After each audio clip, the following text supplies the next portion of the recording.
নমস্কাৰ মই ময়ূৰী জেতয়ে আজি এটা নতুন ভিডিঅ' লৈ আহিছোঁ যিবিলাক মানুহৰ 1 তাৰিখ 10 তাৰিখ 19 তাৰিখ আৰু 28 তাৰিখ ডেট অফ বাৰ্থ হয় সেইবিলাক মানুহৰ কেৰেক্টাৰ কেনেকুৱা হ'ব পাৰে অলপমান ক'বলৈ আহিছোঁ যিবিলাক মানুহৰ এই কেইটা তাৰিখত ডেট অফ বাৰ্থ হয় এইবিলাক মানুহে অলপমান লিডাৰশ্বিপ কোৱালিটি থাকে ইহঁতে লোড লৈ ভাল পায় আৰু লগতে ইহঁতৰ মাইগ্ৰেনৰ ইছ্যু দেখা গৈছে ইহঁতে বেলেগৰ আন্ডাৰত কাম কৰিবলৈ অসুবিধা পায় বা বেলেগৰ অৰ্ডাৰ ফলো কৰিবলৈ টান পায় ইহঁতক আমি সাধাৰণতে বিজনেছে সাজেষ্ট কৰিব পাৰোঁ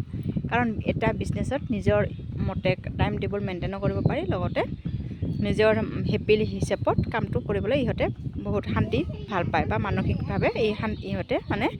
সাকসেছ লাভ কৰে বুলি কোৱা হয় ইহঁতৰ সাধাৰণতে হাই ব্লাড প্ৰেছাৰ দেখা গৈছে লগতে